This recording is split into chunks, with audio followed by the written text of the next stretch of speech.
जय श्री राम। शनिदेव होने जा रहे हैं वक्री 30 जून 2024 को और 14 नवंबर 2024 तक शनिदेव वक्री रहेंगे। इस वक्री होने का आपकी राशि पर क्या प्रभाव होगा, इसका विस्तार से जानकारी आज आपको इस वीडियो में के माध्यम से मिलने वाली है। जब भी शनि, मंगल और बृहस्पति जो कि लगभग प्रत्येक वर्ष वक्री होते हैं, ये सूर्य की गति के कारण वक्री होते हैं। यानी जब भी ये तीनों ग्रह सूर्य से दूर चले जाते हैं, सामान्य तौर पर 120 से लेकर 190 डिग्री के दूरी अगर सूर्य की शनि, मंगल या बृहस्पति से बनती है तो शास्त्र के अनुसार इन तीनों को बाह्य ग्रह कहा गया है और सूर्य से दूर होने के कारण वक्री होते हैं। और जब भी कोई ग्रह सूर्य के पास होता है तो अस्त होता है, कमजोर होता है।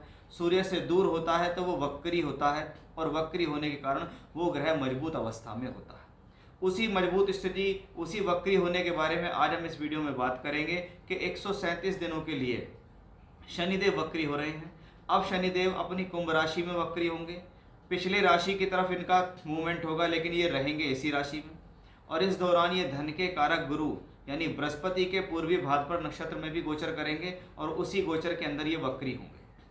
क्या होता है वक्री ग्रह? शास्त्र के अनुसार सामान्य तौर पर अगर हम वक्री ग्रह को देखते हैं तो वो एक रुका हुआ प्लेनेट प्रतीत होता है। एक स्तंभन की क्रिया होती है, एक रुका हुआ होता है। ऐसा लगता है कि वो ग्रह रुका हुआ है, स्टेशनरी पोजीशन जिसको हम कहते हैं। और रुका हुआ प्लेनेट पृथ्वी से देखने पर प्रतीत होता है कि वो उल्टा चल रहा है, इसलिए ऐसे ग्रह को हम वक्री कहते हैं। और ये कारण सिर्फ सूर्य से दूरी के कारण ही होता है। जब ग्रह की चाल धीमी हो जाती है, ग्रह उल्टा चलना प्रतीत होता है, तो उसके फलों में भी कहीं ना कहीं स्थितियों में उतार चढ़ाव देखे जाते हैं।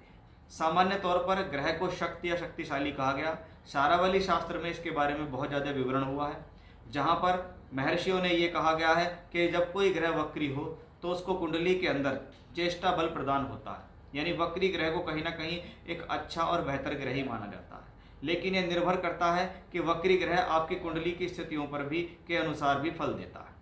अगर आपकी कुंडली के अंदर कोई ग्रह खराब स्थान में बैठा हुआ है और गोचर में भी वो ग्रह वक्री हो गया है, कुंडली में भी वो वक्री है, तो वह ऐसा ग्रह और अधिक अशुभ परिणाम दे सकता है। तो वहीं कोई ग्रह, जैसे हम शनि के बारे में बात कर रहे हैं, शनि अगर आपकी कुंडली के अंदर अशुभ भावों में है और अशुभ भावों में ही वक्री हो जाए तो वो बहुत खराब रिजल्ट दे सकता है।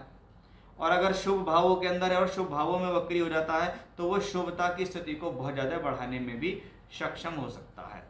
तो ये चीज़ भी हमें अपनी कुंडली के अंदर जरूर देखनी चाहिए। अगर आपके पास अपनी कुंडली है तो आप उसमें देखिएगा कि शनि आपकी राशि में कहाँ कैसी। जिन लोगों पर शनि की दशा चल रही है, महादशा, अंतर प्रत्यंतर, शनि की 7.5 चल रही है, शनि की ढैया चल रही है, उन लोगों पर इसका ज़्यादा प्रभाव देखा जाता है। क्योंकि शनि कर्म कारक है। कर्म कारक ग्रह जब उल्टी गति में चले तो वो एक तो पहले से ही स्लो प्लैनेट है, शनि को धीमी गति का ग्रह कहा जाता है, और वो कर्म का कारक भी हो गया।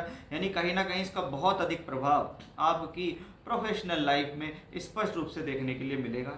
साथ ही साथ शनि या धन के कारक गुरु के उसमें भी होंगे, इसलिए कहीं ना कहीं धन से संबंधित स्थितियों के लिए भी यहाँ पर कुछ ना कुछ घटना देखी जाएगी। अब किसके लिए कितना शुभ है अशुभ, वो तो उसकी राशि से ही पता लगेगा कि भी जिसके लिए वो शुभ है उसके लिए उसकी प्रोफेशनल लाइफ भी अच्छी और धन की स्थिति भी बेहतर, और जिनके लिए ये अशुभ है उनके लिए उसके कर्म कार्य क्षेत्र, धन की स्थितियों पर भी कहीं ना कहीं प्रॉब्लम आएगी।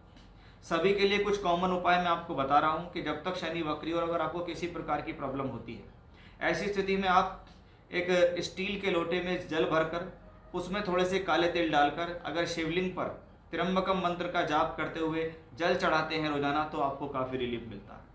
पीपल पर शाम के समय पर सरसों के तेल का दिया जलाना शनिवार के समय पे, और वहीं पर बैठकर शनि के बीज मंत्रों का जाप करना, ओम शम शनिश्चराय नमः या ओम प्राम प्रीम प्रम सह शनिय नमः, या कोई आप वैद्य पौराणिक मंत्र ओम शन्नो देवी रविष्टया आपो भवन्तु पीतये शन्योर्भिस्रवन्तु नः, इस मंत्र के भी जाप कर सकते हैं। या अपने घर पर बैठकर भी पश्चिम दिशा की तरफ मुंह करके भी आप इन मंत्रों का जाप इस दौरान कर सकते हैं। रोजाना भी कर सकते हैं तो भी आपको लाभ मिलेगा।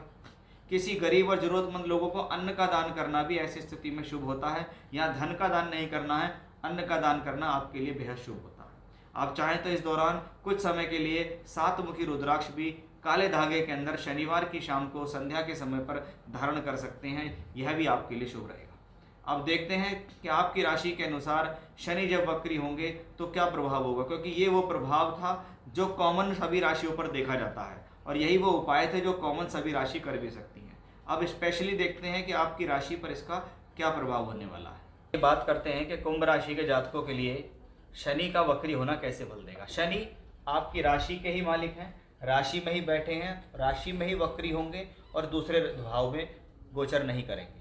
शनि 12वें घर और राशि या लगन के मालिक हैं, यानी जब भी शनि वक्री हो रहे हैं, मार्गी हो रहे हैं, अस्त हो रहे हैं, तो वो इन दो भावों से संबंधित फल देंगे, इन दो भावों को एक्टिवेट करेंगे, इन्हीं भावों से संबंधित परिणाम आपको देने के लिए सक्षम होंगे। क्या होगा, शनि राशि का मालिक होकर राशि में ही वक्री होता है। सबसे पहली चेतावनी या सावधानी है, इस दौरान स्वास्थ्य का विशेष ध्यान रखें, क्योंकि शनि द्वादशेश भी हैं, 12वें के मालिक भी हैं, वो भी वक्री हुआ है।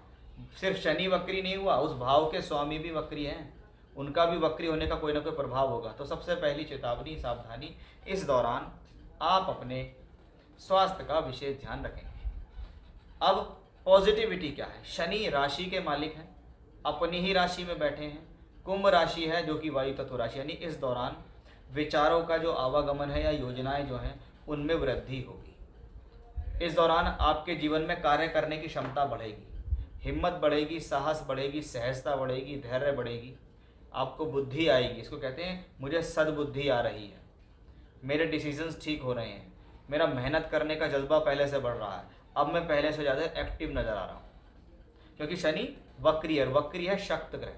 जब भी कोई ग्रह अपनी राशि में हो, केंद्र और त्रिकोणों में बैठा हो और वक्री हो जाए तो ऐसे ग्रह का बल बढ़ जाता है। और यहाँ तो शनि उस राशि में है जो केंद्र में भी काउंट होती है 1 4 7 10 और त्रिकोण में भी काउंट होती है 1 5 9 में, यानी राशि या लगन कॉमन होता है और उसका मालिक उसमें हो, यानी उसमें वृद्धि का समय है। यह स्थिति सम्मान दिलाएगी, मान सम्मान दिलाएगी। अब ओवरऑल सभी चीज़ों में देखें तो इस दौरान आप जो भी कार्य कर रहे हो उसमें वृद्धि का समय है। आप एजुकेशन कर रहे हो, आपकी एजुकेशन में वृद्धि का समय है। आप नौकरी कर रहे हो, वो आपके लिए ठीक है। आप व्यापार कर रहे हो, उसमें स्थितियाँ ठीक है। शनि वक्री हैं, वक्री यानी ग्रह उल्टा चलता हुआ प्रतीत होता है, तो पिछले घर की तरफ उसका हल्का मूवमेंट होगा। पिछले घर की तरफ मूवमेंट होगा तो 12वां घर किसका है, खर्च का। इस दौरान कुछ खर्च बढ़ सकता है, किसी जिम्मेदारी को पूरा करने के लिए, किसी यात्रा के लिए, किसी घूमने के लिए, किसी धार्मिक यात्रा के लिए, किसी कार्य विशेष के लिए खर्च बढ़ने की स्थितियां यहाँ दिख सकती हैं। लेकिन आमदनी भी ठीक रहेगी, पैसा भी आता रहेगा, सोर्स ऑफ इनकम भी बनता रहेगा, किसी ना किसी साधन से धन की स्थिति भी पॉजिटिव रहेगी। ये भी शनि ही दिखाते हैं। शनि की दृष्टि यहाँ से बैठकर अगर कर्म भाव पे पड़ती है तो ये स्थिति प्रोफेशनली शुभ है। ये स्थिति आपके कार्य क्षेत्र के अंदर बेहतरी करने के लिए है, ये स्थिति कर्म क्षेत्र को बढ़ाने के लिए, ये स्थिति जीवन में आगे बढ़ने के लिए दिखाई दे रही है। यानी कुल मिलाकर देखें तो शनि ग्रह की ये स्थिति अपने आप में सकारात्मक है, पॉजिटिव है, जीवन में आगे बढ़ने के लिए शुभ दिखाई देती है। यानी ओवरऑल शनि यहाँ पे देखें तो अपनी राशि में बैठे हैं, मूल त्रिकोण में बैठे हैं, स्वराशि में बैठे हैं, वक्री हैं, गुरु के यानी धन के नक्षत्र के स्वामी यानी पूर्व भाद्रपद नक्षत्र में गोचर कर रहे हैं। इसलिए शनि कर्म और धन दोनों के लिए शुभ ही दिखाई दे रहे हैं। शनि का वक्री होना कुंभ राशि के जातकों के लिए शुभ ही है। तो कुल मिलाकर ये था कुंभ राशि के जातकों पर शनि के वक्री होने का फल। जय श्री राम।